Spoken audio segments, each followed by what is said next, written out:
আরজিকর কাণ্ডের পর চালু রেফারেল সিস্টেম আর তাতে জানতে পারার কথা রাজ্যের কোন হাসপাতালে কত বেড খালি রয়েছে। জুনিয়র ডাক্তারদের দাবি অনুযায়ী সেই সিস্টেম চালু হয়ে গিয়েছে, এমনটাই জানিয়েছিলেন স্বাস্থ্য দফতরের বড় বড় মাথারা। মঙ্গলবার রাত থেকে একটা পা বাদ যেতে বসা ছেলেকে নিয়ে যেভাবে এই হাসপাতাল থেকে ওই হাসপাতাল ছুটতে হয়েছে, তাতে কি বাংলায় রেফারেল সিস্টেমের দুর্বিষহ ছবিটা ফুটে উঠছে না?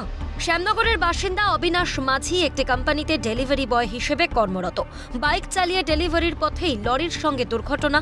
লরির চাকার নিচে বাঁ পা চলে যায় তাঁর।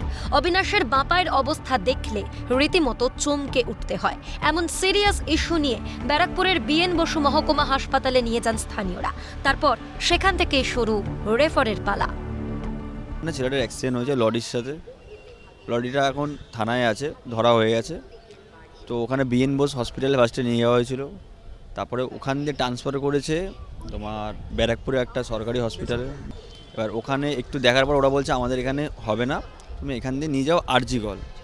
ওরা আরজিকরে আসার পরে ওখানেও ওরা এরকম বলছে, দেখার পরে যে হবে না, এখানে আমরা করতে পারবো না, বেড নেই আমাদের। তারপরে আবার ট্রান্সফার করলো, ওখানেও একটু বাজেটের অত ছিল না, তাই ওখান দিয়ে এই হসপিটালে নিয়ে আসা হলো।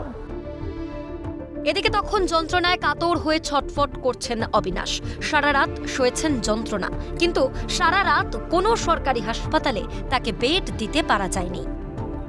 এগুলো ডাক্তারও দেখেছে বা ব্যান্ডেজ করে দিয়েছে, তারপরে দেখতে কিছুক্ষণ পরে আধ ঘন্টা পরে বলছে এখানে ভর্তি হবে না।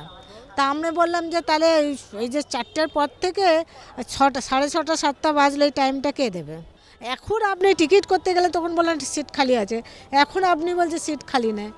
তাহলে এরকম করে হ্যারাসমেন্ট আপনি করছেন কেন? পেশেন্টের যদি কিছু হয়ে যায় তাহলে সেটা কে দেবে? অবশেষে হাজারো জল খোলা নাকানি চোবানির পর শুরু হয় অবিনাশের বাঁ পায়ের অস্ত্রোপচার। আহত অবিনাশের মায়ের আক্ষেপ, সঠিক সময়ে চিকিৎসা পেলে হয়তো বাঁচানো যেত ছেলের পাটা। কোনোভাবেই কি বাঁচানো সম্ভব নয়? বলছে না, বাঁচানো 90% বাঁচানোর চান্স নেই। আমি চাইছিলাম যে পাটা যদি যেভাবে হোক একটু যদি প্লেট বসিয়েও যদি একটু বাঁচিয়ে দেয়, আমি খুব, বাচ্চা ছেলে লাইফটাই শেষ হয়ে গেল। এই এসএসকে যেখানে বিপাকে পড়লেই অসুস্থতার দোহাই দেখিয়ে সহজেই ভর্তি হয়ে যেতে পারেন শাসক নেতা মন্ত্রীরা, আঁকড়ে ধরে একজন বয়স্ক মানুষ দখল করে রাখতে পারেন এসএসকেএম এর শিশুর জন্য প্রদত্ত বেড, সেখানে গোটা রাত কেটে গেল আর ঠাঁই হলো না একজন অসহায় সাধারণ মানুষের। রেফারেল সিস্টেমটাকে শুরু হয়েই উঠে গেল মাননীয়া, আবার শুরু হয়ে গেল সাধারণের ভোগান্তি।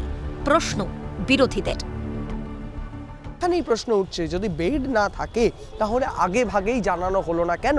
আর এছাড়াও সেন্ট্রাল রেফারেল সিস্টেমে বেড ভ্যাকেন্ট আছে কিনা, এসএসকেএম হাসপাতালে বা কোথায় বেড ভ্যাকেন্ট আছে সেখানে কেন সরাসরি তাকে একেবারে নিয়ে যাওয়া হলো না, এই বিষয়ে কিন্তু প্রশ্ন উঠছে। ক্যামেরায় নিখিল দাসের সঙ্গে বিক্রান্ত রায়, ক্যালকাটা নিউজ, কলকাতা।